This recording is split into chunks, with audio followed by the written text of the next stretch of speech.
I'm going to turn now to our second speaker, Kate Harris. Kate is a feminist lesbian campaigner who was very involved and active in Stonewall back in the day, and she's a founder of the LGB Alliance. Kate.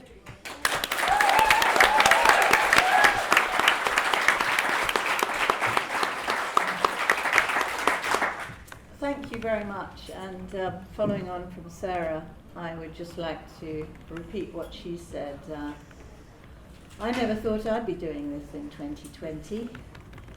I started around 1972.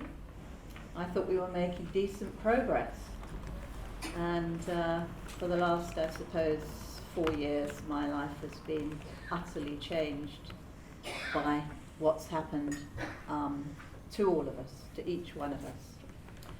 I'm going to talk about hate crime and one of my least favourite subjects, which we call Stonewall Law. Let's begin with the importance of language. What is hate crime? What is Stonewall Law? To answer these questions, or rather to try and make sense of them in the current climate, maybe the best place to start is with a different question altogether. We probably need to understand something that is at the very heart of this discussion. What does trans mean? Well, let's take a look at the glossary of terms on Stonewall's website. Trans, an umbrella term to describe people whose gender is not the same as, or does not sit comfortably with, the sex they were assigned at birth.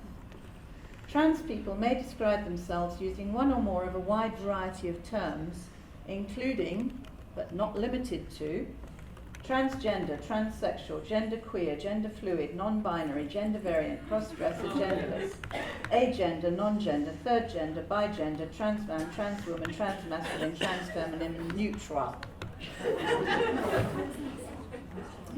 Keep that in the back of your minds. Useful for crossword puzzles. Now let's imagine a future glossary of terms on the LGB Alliance website, where LGB Alliance defines hate crime. Hate crime, an umbrella term used to misrepresent and condemn the opinions of people whose worldview is not the same as, or does not sit comfortably with, the trans ideology promoted by Stonewall, commonly known as Stonewall Law. People whose views differ from those of Stonewall may describe themselves using one or more of a wide variety of terms, including, but not limited to, mature, understanding of elementary biology, rational thinker, well-informed, open-minded, capable of evidence-based discussion, student, medical practitioner, researcher, investigative journalist, truth seeker, scientist, impartial observer, independent, intelligent, empathetic, analytical mind.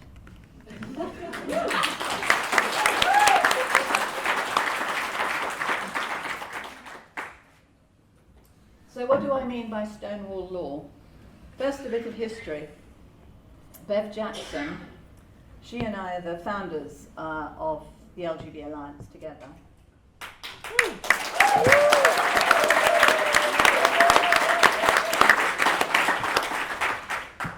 Bev was actually one of the founders and the only lesbian founder of GLF, Gay Liberation Front, in 1970. And Bev and I have been trying to talk to Stonewall for over a year when we finally held the first LGB Alliance meeting at Conway Hall last October.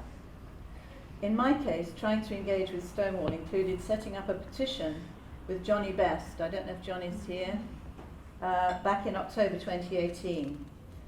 It was a really dangerous and demanding petition. Looking back, I think we went too far. We asked Stonewall for informed discussion and respectful dialogue. I know. Bev also wrote, and got rather brief and unhelpful responses. Lesbian Rights Alliance wrote, Lesbians all over the UK demonstrated, disrupted Pride in London, tried in different ways, in different places, to pressure Stonewall into recognising that we exist and that by no means all LG people agree with the trans ideology adopted since 2015 by Stonewall.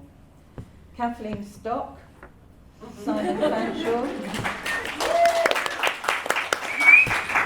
Johnny Best and I worked with a group of former Stonewall trustees to try and kick off a dialogue with existing trustees. It was all hopeless, and here we are today. Now I just want to pause for a moment to think about every single woman and man in the UK and around the world who has stood up to the onslaught of trans propaganda that nearly enveloped our world. It is difficult, uncomfortable, sometimes dangerous and financially risky to speak up, but it is essential that these voices are heard.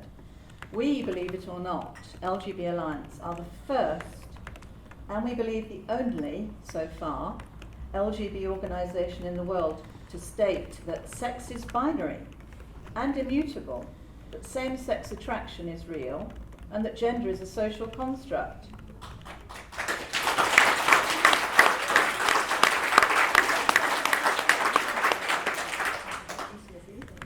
But it's really, really important to understand that we did not come out of nowhere. As Sheila Jeffries pointed out to me, LGB Alliance is the logical development of the work of so many individuals, particularly lesbians, over the years.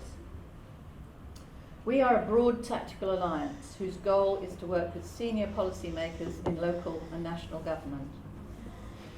Of course, we need to do this. We have decided that is what we will be. But let me emphasise that we also support sisters who use other tactics.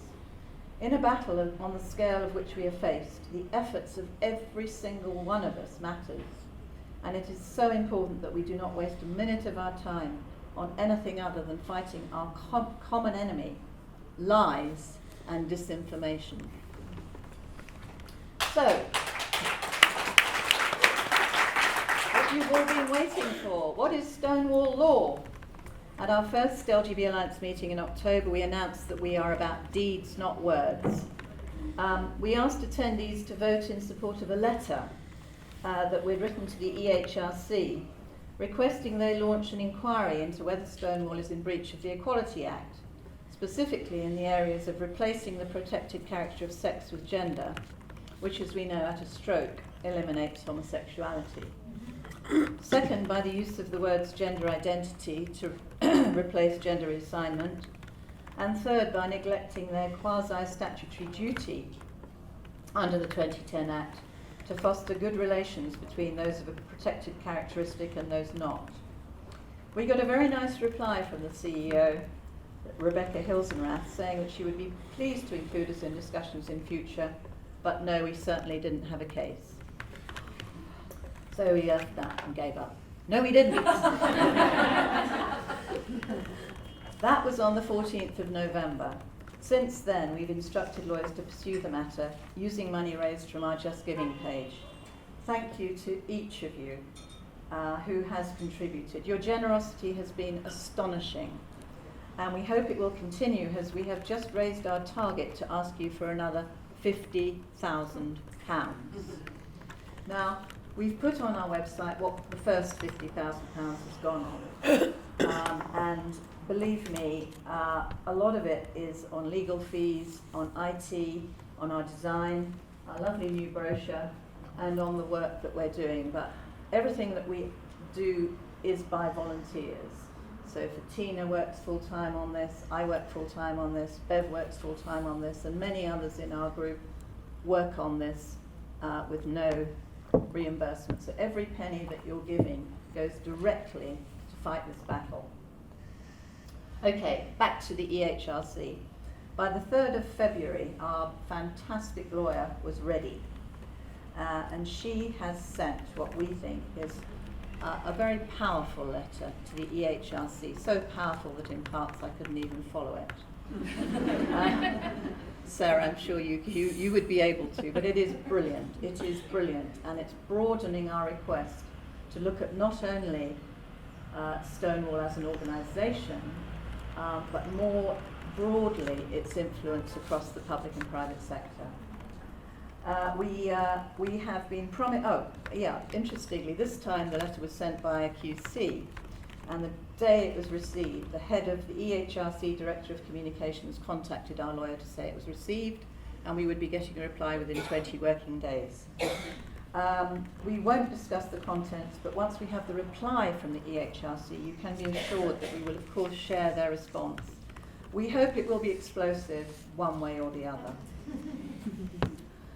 Talking about the reach of Stonewall Law, last October we knew that their reach was across all public and many private institutions. We knew that not a single Westminster MP has the courage to disagree with Stonewall, except David Davis, the Conservative MP for Monmouth, who kindly hosted that meeting at the House of Commons a year or two ago. But I don't think we realise just how deep and wide Stonewall's influence has gone. And that is why we know that we have the battle of our lives, thanks again Sheila Jeffreys' words, on our hands.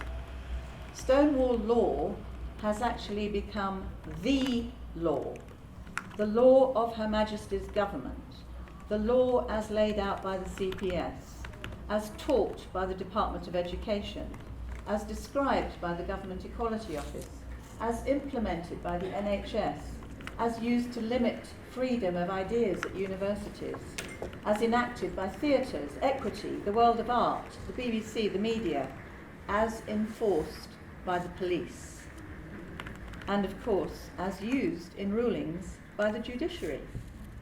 We just need to look at the case of Maya Forstater to see that for the first time in recorded history, we are living in a world where legally we are not able to state that there are two sexes. What is to be done? Have a drink of water.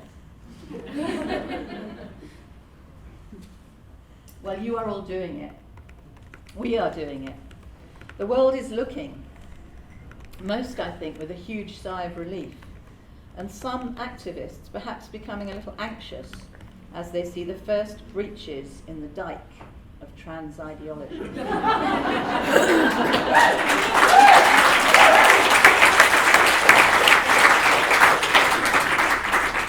It's simple for us. We tell the truth. We write letters when we see lies being told. We're meeting with the Met on Tuesday to explain why they are breaking the law if they follow Stonewall's policing guidelines. Last week we had our first call with two civil servants at the Government Equality Office. We have two main targets there. Number one, we have a group of volunteers led by Fatina who are researching the LGBT panel. That's Joe Campbell, Alex Goldring, Alice Bondi, and a new recruit called Sheila, whose surname I don't know, but these women have done the most amazing research. Did you know that these 12 people work with the GEO to ensure that the government's LGBT action plan is implemented fairly? Of the 12, 5 are female, some lesbian, some queer. One is male to female, 2 are female to male, 4 are gay men. More important, 3 specialise in hate crime. One leads a gender and sexuality health group at Anglia Ruskin, one is a barrister, Stonewall ambassador and role model, and the others either lead or represent the following organisations: Transgender Northern Ireland, Scottish Trans Alliance, Lancashire LGBT, Barnardo's Kaleidoscope LGBT Foundation, and Stonewall. I now have a surprise for you. They all believe in gender identity. They all support reform to the GRA. They all support Stonewall Law. If you've been following the new government, it has said it wishes to have greater diversity of thought across all departments. With this in mind, we are going to suggest at our next meeting with GEO that the existing panel members should be replaced by a range of voices to represent mainstream LGBT thought. For example, we can imagine a panel including, but not limited to, Kathleen Stock, Julie Bindel, Johnny Best, Simon Fanshawe, Bev Jackson, Az Hakim, Sheila Jeffreys, Fatina Lisa, Alison Bailey, Nicole Jones, Richard Columbell and Malcolm Clark. Why not? At a stroke we would get sense restored and a set of brains able to interpret the law as it exists today, and not as Stonewall would like it to be. Please note I haven't asked any of these individuals, but I'm sure if they're not available there are hundreds of other well-equipped LGB people to step into the breach. Very quickly, there are 2 major LGBT conferences being hosted in London in May this year by the government. We've spoken to the GEO about being invited. How do we get an invitation? The New LGBT Alliance has 18,000 followers on Twitter. We're a grassroots organisation. We deserve to be represented. Can we apply online? Is there an email address? No. 2 organisations are deciding who attends these conferences. We've just mentioned them. One is Stonewall and one is Kaleidoscope. Luckily, they report into some poor person at the FCO who I'll be speaking to on Monday.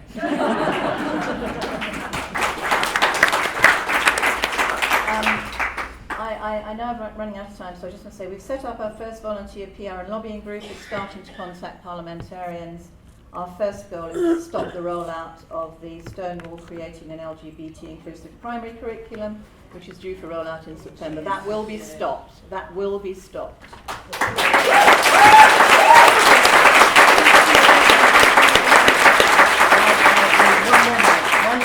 One more minute. I can't finish without mentioning Scotland. Here is Stonewall's dream come true. Under current proposals, the law is to be changed to allow anyone from 16 years and up to self-identify as the opposite sex. I don't need to tell you that this gender free-for-all is ill thought out and dangerous. One of the worst things is that it creates an atmosphere where it would be quite normal for gender non-conforming kids, such as many of us here, to decide to change gender when they're in their mid-teens and have no clue what they really want to be. If this succeeds in Scotland, it will increase pressure on GRA reform at Westminster. If you do one thing this week, complete the consultation. We have guidance on our website, which I believe is live, as does For Women Scotland. If this would go through, it would be the first time that Stonewall's ideology has actually become the law and entered the statute books of the United Kingdom. We cannot allow that to happen. Thank you.